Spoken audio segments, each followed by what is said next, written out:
2. 31 de junio de 1905. Bermud, Punta Arenas, Estrecho de Magallanes. El joven lacayo Sixto Garcés abrió la puerta del carruaje, desancló la escalerilla y estiró su mano para tomar el brazo de la anciana que esperaba en el interior. La baronesa de Biancavilla, doña Paula de Ferrari, lo fulminó con la mirada apenas él osó rozar la manga de organdí de su vestido. Sixto aguantó la respiración, como a quien se le escapan las gallinas del corral. Había olvidado que sus instrucciones eran distintas. Sin moverse de su asiento, ella sacó la mano hacia afuera, sujetando su bastón. Lo probó varias veces contra el suelo de gravilla y al comprobar que era tierra firme, bajó lenta y dignamente. Luzco cansada, Sixto, lo desafió, alzando su ceja gruesa y cana, apenas logró erguirse a un costado del coche. No, no, no es eso lo que yo...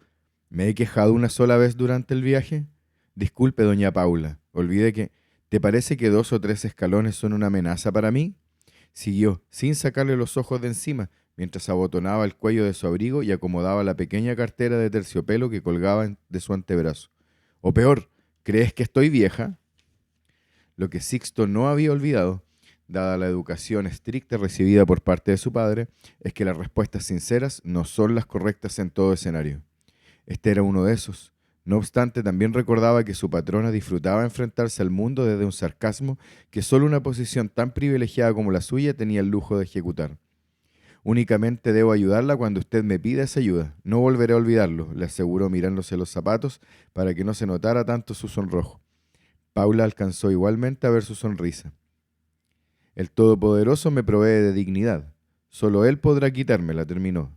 Y eso sí, lo dijo muy en serio. Luego le sonrió de vuelta a su lacayo con los labios pegados. ¿Hay alguna persona cerca de nosotros que sí pareciese necesitar esa ayuda que con tanto entusiasmo estás dispuesto a ofrecer? Sixto alzó la vista y revisó tímido, pero curioso, los pocos metros a su alrededor.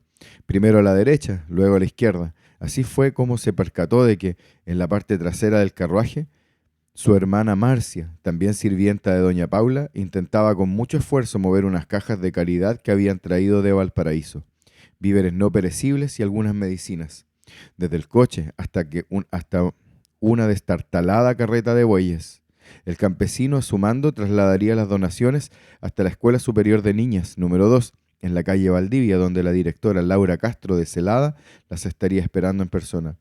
El lacayo regresó los ojos hacia la baronesa, y ella tenía ambas cejas levantadas, esperando que Sixto captara la obviedad. Él se inclinó en una pequeña reverencia para excusarse, casi divertido. A su servicio, doña Paula. Se alejó, y su patrona lo siguió con la mirada, agitando la cabeza como si hubiese regañado a un niño. Ella aprovechó el momento para percatarse mejor de sus alrededores. El ajetreo en la plaza frente al Hotel Génova era el usual a esa hora de la tarde, pues estaban a pocas cuadras de la bahía y a pocos minutos del prematuro anochecer del extremo austral.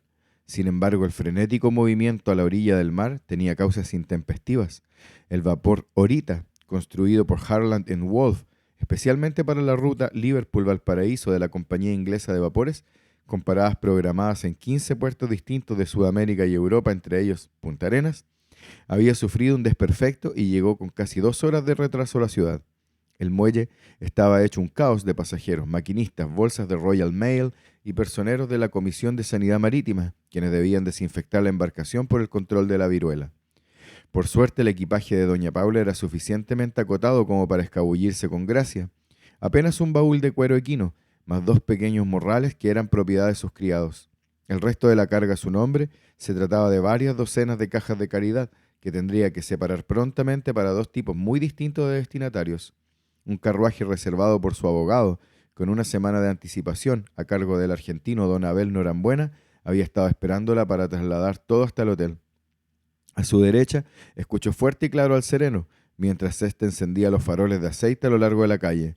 Son las 5:15 con viento sur.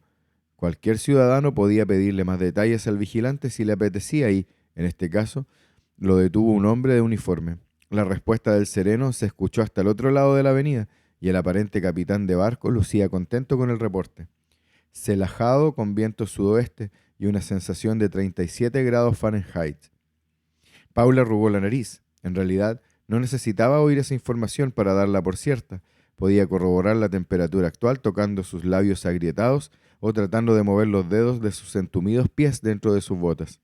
Punta Arenas se jactaba de una vista hermosa al estrecho de Magallanes, donde los océanos Pacífico y Atlántico confluían, pero también del frío más frío del continente. Baronesa de Biancavilla, la voz sonó a sus espaldas, entornó los ojos antes de voltear. Doña Paula es suficiente, respondió ella, y al girar pudo ver que a quien la había interpelado. Un hombre alto, en sus 60, de impecable corbatín de lazo y abrigo azul oscuro de cierre, cruzado con botones y detalles dorados en mangas y solapas, se había detenido muy erguido 1 metro de ella. Su cabello engominado hacia atrás y patillas canosas abundantes contrastaban con el fino bigotillo bajo su nariz y sus mejillas enrojecidas. Gobernador Ferrogués, presumo. Paula de Ferrari le extendió su mano, enguantada, en algodón bordado. Él demoró unos segundos en reaccionar, no muy seguro de que esa persona de correcto castellano pero acento indescifrable fuese la noble italiana que esperaba. Siguiendo la inercia de sus modales, tomó la mano de la mujer para besarla, aunque ella lo detuvo. En sus ojos pareció que esa acostumbrada cortesía se había transformado en el gesto más impropio del planeta. Con un movimiento ágil, Paula giró la muñeca y apretó los nudillos del hombre con fuerza. Él se sobresaltó y se quitó el intercambio como si hubiese recogido brasas de la estufa. Jovino Alfonso Ferrogués, a su disposición, tosió, haciendo una reverencia. Tenía la mirada severa de un capataz, pero la confusión de un crío. Perdóneme, no sabía que los códigos de etiqueta frente a la nobleza habían cambiado. No podría estrecharle la mano a una dama de su alcurnia. Llámeme anticuado. Ya que me lo pide, sí. Es usted bastante anticuado, pronunció ella, combinando un tono altivo con un gesto amable. Incluso los conservadores sucumben tarde o temprano a los cambios, gobernador, así que es mejor hacerse la idea. A menos que, claro, lo que le cuesta aceptar es el abominable acto de estrechar la mano de una mujer. Él no alcanzó a disimular su molestia. Una modernidad a la vez, baronesa. Recuerde que soy una autoridad regional. Es una autoridad del nuevo siglo, apuntó ella, e insistió. Y yo soy Paula. Ferrogués comprendió que el sorpresivo gesto de mano de la anciana había sido tan solo una muestra de su estilo. No llevaba sombrero ni joyas, lo que era altamente inusual. Su vestido y abrigo de negro pulcro eran quizá demasiado sobrios para su gusto, al igual que su peinado de tocado bajo y rejilla.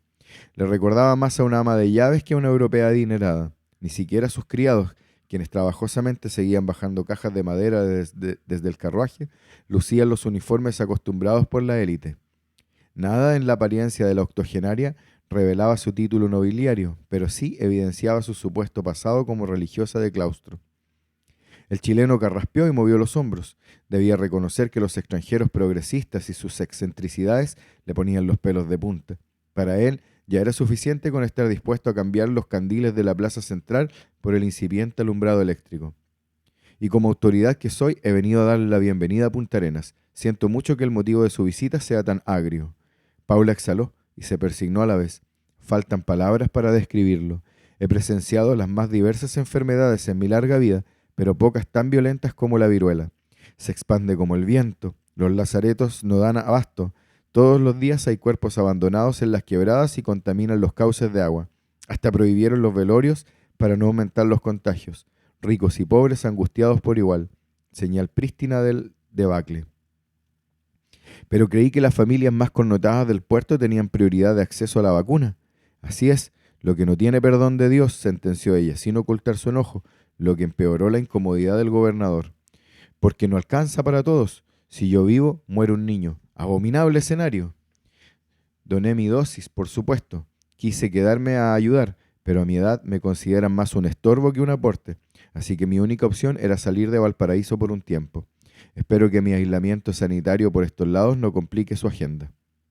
En lo absoluto, me alegra poder ofrecerle a la nobleza una ciudad libre de epidemias. Asegúrese de poder ofrecérselo a todo viajero que busque refugio, le respondió Paula con una sonrisa de falsa simpatía.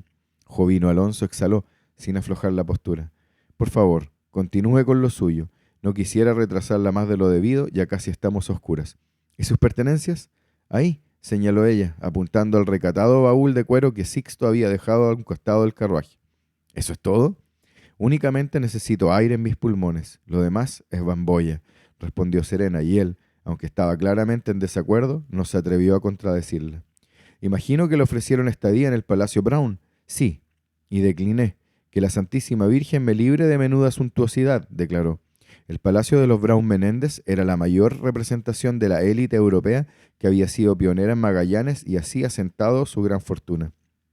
La mansión neoclásica que unía a estas dos importantes familias se erguía en dos plantas emplazadas en un terreno de más de 2.000 metros cuadrados e incluía ventanales dobles, energía eléctrica, calefacción central a carbón y leña, además de agua caliente en los baños. Era una ostentación y modernidad insuperables.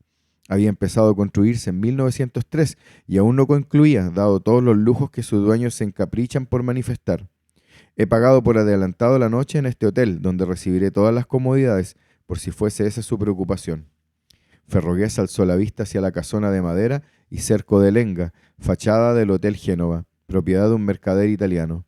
Hizo una mueca. No era una pensión de mala muerte, pero tampoco el mejor hotel de la ciudad. Era una elección sospechosa, pero la razón era simple. A doña Paula le había parecido interesante recurrir a la hospitalidad de un coterráneo en el suelo magallánico. Él optó por una sonrisa forzada.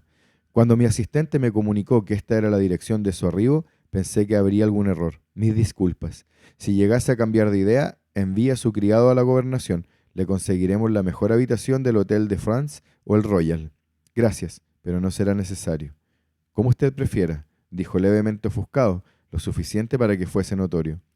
Me quitaré de su camino entonces. Únicamente he venido para recibirla y ponerme a su disposición, así como otros miembros de la aristocracia local que están encantados de recibir su visita. Espero que su descanso sea provechoso. Así será. Poseo la suerte de tener algunos contactos residiendo en esta zona, así que me mantendré ocupada. De hecho, mañana mismo muy temprano me acompañarán a un interesante lugar. Me alegra escuchar eso. ¿Irá a la biblioteca croata? ¿Al salón de té de los Balenciaga? La sonrisa de Paula de Ferrari transmitió la satisfacción de quien espera pacientemente el momento correcto. Visitaré la Vía Damna. Las mejillas del gobernador se enrojecieron aún más, y no por el frío. Hasta el ritmo de su respiración cambió. ¿Cómo es que...? No terminó su propia frase y carraspeó ofuscado. Si se refiere al fuerte Bulnes, no me parece que sea el sitio más apropiado para que circule alguien de su abolengo. ¿Qué le parece más apropiado para una baronesa? ¿Ir a misa? Asistiré a la primera del día y seré generosa en la colecta. Hasta podría dejar que el párroco bese mi mano, si eso lo tranquiliza. Ferrogués tensó la mandíbula. Me refiero a que no es un lugar adecuado de paseo. ¿Cree que iría de paseo a un asilo de desahuciados y alienados? No es un asilo en total conformidad con la regulación sanitaria, le advirtió, pasando súbitamente de irritado a nervioso. Es una toma ilegal de terreno que será solucionada en los próximos días. Es un sitio en ruinas hace más de 50 años, abandonado por varias administraciones regionales, incluida la suya, y va a desalojar a sus moradores así sin más. ¿En qué le afecta su uso para loables fines? Esa es mi jurisdicción, replicó él, descompuesto, provocando una intensa lucha de miradas. Y estamos hablando de un trozo inhóspito de tierra. Las condiciones climáticas en esas coordenadas no dan tregua. Me permite desarrollo de agricultura, tampoco calidad de vida suficiente para la ganadería ni para un asentamiento. Y aún así, con todo en contra, vive ahí un grupo de personas hace décadas, pobres almas arrojadas a su suerte que encontraron cobijo a su dolor gracias a misioneros portugueses. Lo encaró ella con las manos apoyadas en su bastón. Dicho logro tan meritorio, bien vale una visita, ¿no cree usted? Jovino alzó el mentón, a punto de perder la paciencia. Esa visita es una mala decisión, créame. Es un potencial peligro para su salud. Viene usted aquí eludiendo la viruela, ¿no es así? Quizá haya un virulento entre ellos, o sepa Dios que otra sucia plaga. Tomaré todos los resguardos del caso. Muchas gracias por su preocupación. También es una pobre inversión de tiempo. Es un viaje extenuante de varias horas para llegar hasta allá. ¿Y para qué? ¿Solo para atestiguar condiciones de miseria? Seguro se me ocurrirán acciones más creativas y útiles que simplemente sentarme a mirar. Debería asesorarse mejor. Sus contactos le han entregado información imprecisa sobre qué encontrará ahí. Tengo la impresión de que me han informado bastante bien, terminó doña Paula, al tiempo que su mirada se desviaba hacia las espaldas del gobernador. Él giró con curiosidad.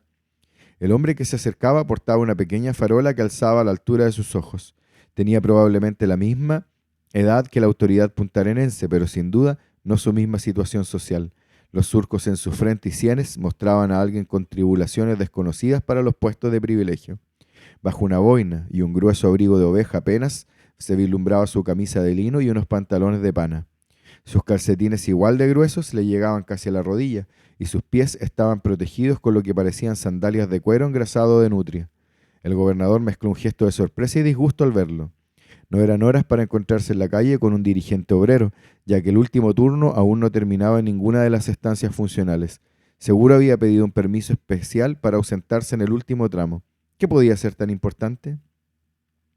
«Dágales», dijo Ferrogués entre dientes. «Gobernador», saludó Bastián, de vuelta, sonriente, compartiendo con la anciana una mirada cómplice de varios segundos.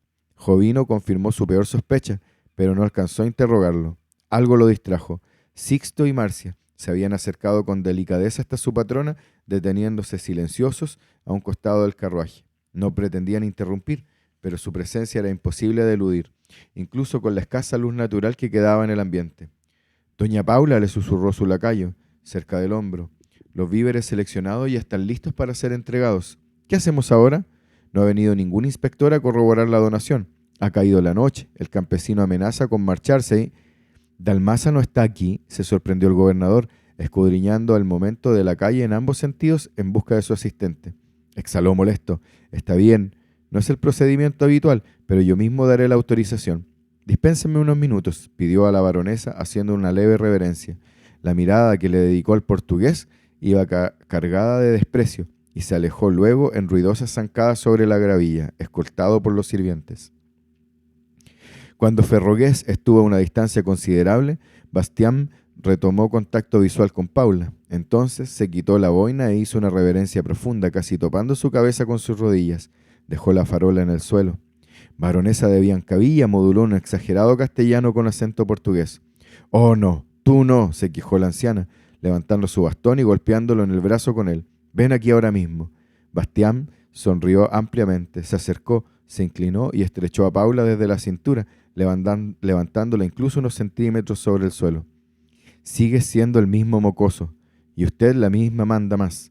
Su comentario deslizaba una verdad estricta. La última vez que se vieron, Bastián de Galais tenía apenas 10 años y Paula de Ferrari era una carmelita descalza. Se despidieron en los tablones del puerto de California. Había terminado una guerra. Recientemente huérfano y errante, Bastián logró que lo aceptaran como aprendiz en la Orden de Canónigos Regulares de la Santa Cruz, en su ciudad natal de Coimbra, justo antes de que se formara una misión humanitaria de diferentes congregaciones para asistir sanitaria y espiritualmente a los soldados de la Unión durante la Guerra Civil Americana. Para entonces, la orden vivía su peor momento en más de 700 años de existencia. El anticlericalismo, como herencia de la Revolución Francesa, se había instalado en Portugal a fines del siglo anterior y, lejos de disiparse con los años, se había agudizado.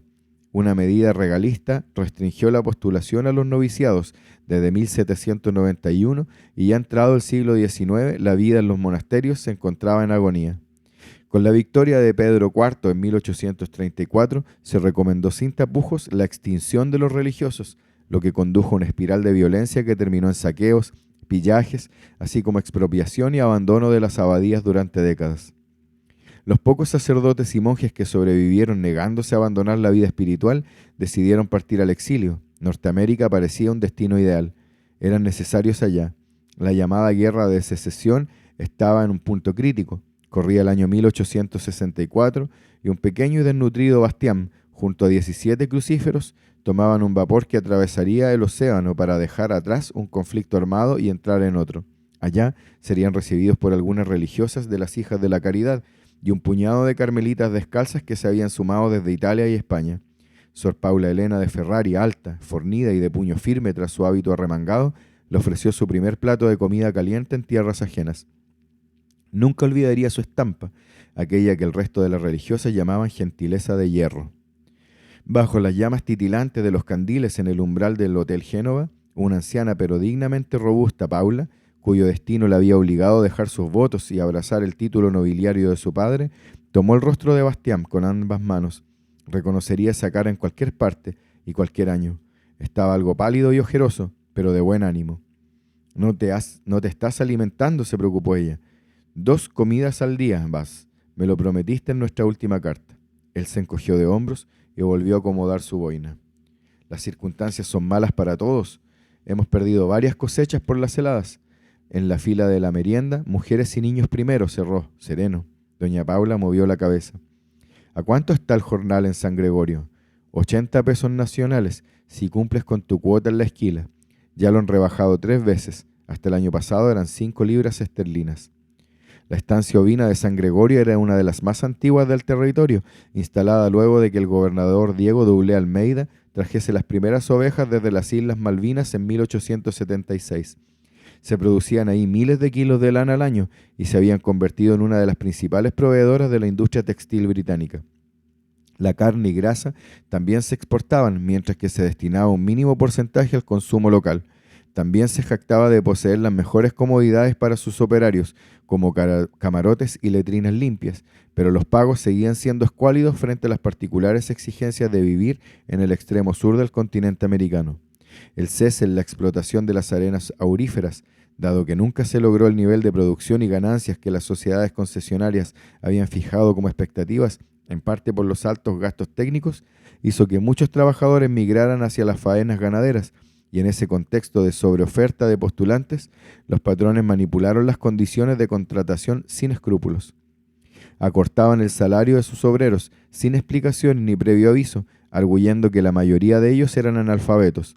Bastián sí sabía leer y escribir, razón principal por la que había aceptado ser dirigente, y descansando en la ruin idea de que su necesidad de sobrevivir fuera mayor que la dignidad de su supervivencia. Y las penurias para ellos no solo pasaban por no tener el dinero necesario, sino también por la escasez de víveres a disposición, ya que muchos campesinos habían visto con impotencia la muerte de sus siembras bajo nevascas intermitentes. Los alimentos en las bodegas de los barcos europeos solían ir directo a las grandes ciudades o se reservaban para el acopio particular de los terratenientes. Así, eran apenas los rastrojos los que terminaban en el precario mercado a un lado del muelle, subastados al mejor postor entre un centenar de hambrientos hombres, mujeres y niños, donde a pocas horas del anochecer podía atestiguarse una lucha de puños de 2 jornaleros por un mísero calabacín. Te dejaré dinero suficiente para algunos meses.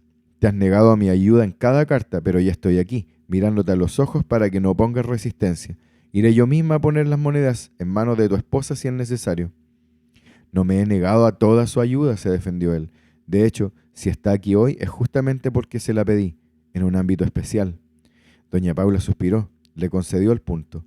Resolvamos las 2 comidas para tu familia, tu terco cuerpo incluido. Después nos preocupamos de la vía Damna. El portugués hizo una mueca y fijó la mirada en Jovino Ferrogués, quien a unos 20 metros de distancia inspeccionaba las cajas de donaciones con un papel y lápiz de grafito que Marcia le había proporcionado. Don Abel, el cochero, sostenía una farola sobre la cabeza del chileno para que no perdiera las cuentas. ¿Ya le comunicó su visita de mañana?, preguntó Bastián. Hace un minuto. ¿E intentó disuadirla? Se puso pálido como la luna. Tal cual me advertiste, confirmó ella. Él hizo un gesto incómodo. No le gusta que se hable del lugar. Algunos dicen que les teme a los infecciosos, otros dicen que les teme a los fantasmas, otros dicen que lo odia porque su padre murió ahí. Eso no lo sabía, se interesó doña Paula. ¿Murió hace poco? No, hace muchos años, incluso antes de que mis hermanos se hicieran cargo de los enfermos. El gobernador aún era un niño.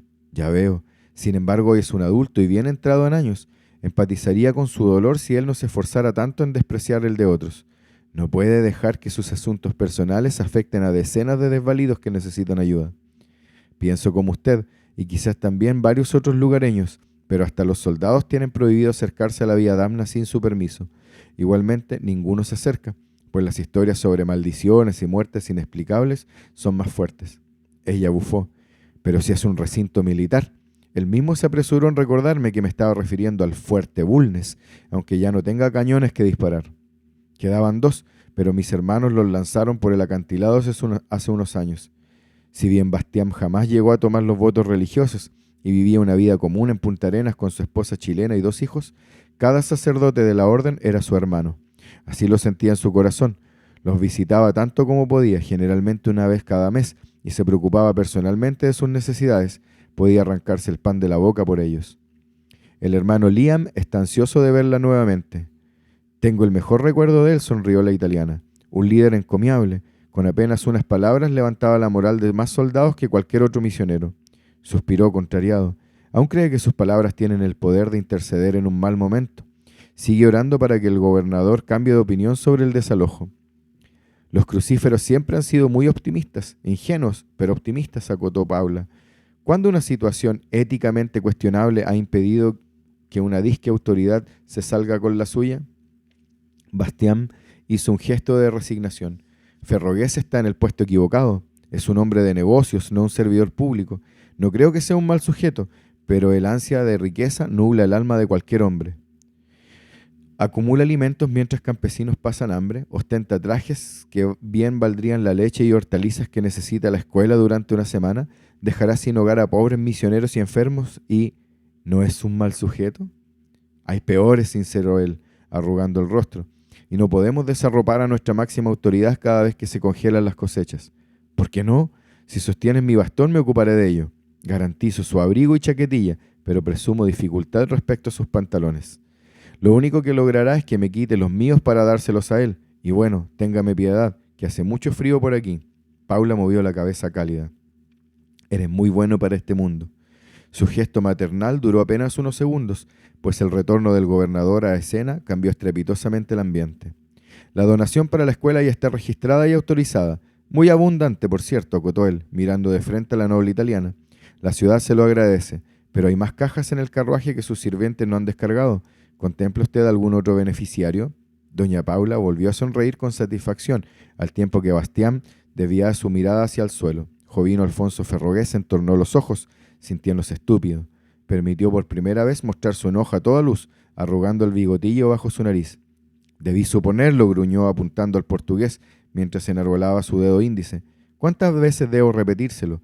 No se meta en este asunto. ¿Y cuál es el asunto?, intervino la baronesa, subiendo la voz. Le diré cuál es el asunto, el desalojo ilegal de una causa humanitaria. Eso no es cierto, bufó el chileno. No sé qué mentiras le habrá dicho el señor de Argaláez, pero puedo asegurarle a usted que esta gobernación no está cometiendo ninguna ilegalidad. Excúseme, utilicé el concepto equivocado, aceptó Paula. El desalojo que usted pretende no es ilegal, es inmoral. Jovino abrió sus ojos al máximo, ofendido, mientras el portugués ocultaba los suyos tras una palmotada.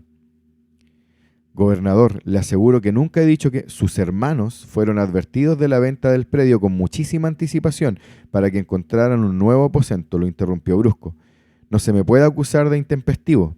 Habráse visto. Además, me comprometí a no presentar cargos si se retiran por propia voluntad. Es un acuerdo más que clemente, dadas las circunstancias.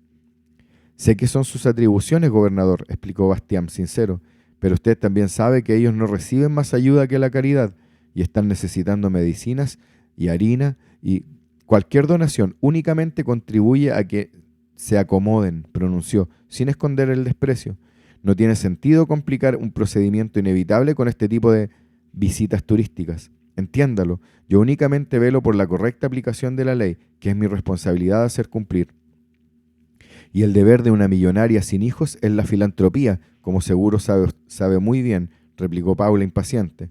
Donde haya necesidad, ahí estaré. Así que, si para la autoridad regional alimentar a los hambrientos es un delito, le sugiero que me detenga y escolte a la comandancia en este instante. Si no es así, hágase el favor de no obstruir mi paso. Alguien carraspeó. En las sombras del anochecer sureño apareció un hombre alto y enjuto, de abrigo largo y boina gris, tras el pequeño portón del hospedaje. Era Carlino D'Angelo, el dueño del Hotel Génova. Se mantuvo a una distancia prudente y levantó su mano hacia la anciana, tranquilo, simplemente para hacerle saber su presencia, inclinándose sutilmente después. Luego hizo señas a Sixto y Marcia, quienes tomaron el baúl de cuero equino de su patrona e ingresaron con él hasta la recepción. El gobernador exhaló cansado. La fachada protocolar había terminado. El cierre de la puja oficial será en 3 días. El fuerte Bulnes tendrá nuevo dueño, les guste o no, y los moradores ilegales tendrán que salir por las buenas o por la fuerza. Así que aliméntelos con pan, doña Paula, pero no con ilusiones, sentenció, quizá el tono más agrio de que se apersonó para conocer a una aristócrata italiana y en su lugar encontró a una anciana insolente. Baronesa de Biancavilla para usted, lo corrigió áspera y en un volumen tan alto como el grito del sereno. Jovino Ferrogués hizo el gesto de partir, pero volteó y le habló de cerca, con el dedo índice en el aire.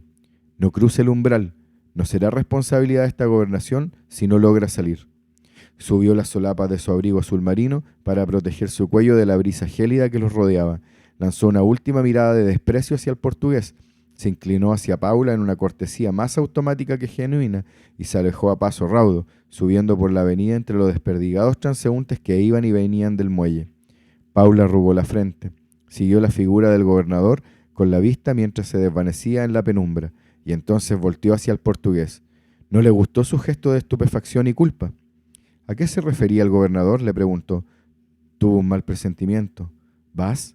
Bastián acercó lentamente su farola de aceite al rostro de la anciana. Pido su perdón, madrecita, farfulló bajando la mirada. Sabía que ya no podía nombrarla de esta manera, pero estos días habían terminado y aún así le salió del alma, pues no le he contado toda la historia. La ex carmelita no estaba preparada para la sorpresa y enorme fastidio de aceptar que el gobernador podría tener razón en su advertencia. ¿Qué me escondes, hombre, por Dios? Él se persignó, la miró con temor, algo en lo que no creo que Dios esté involucrado.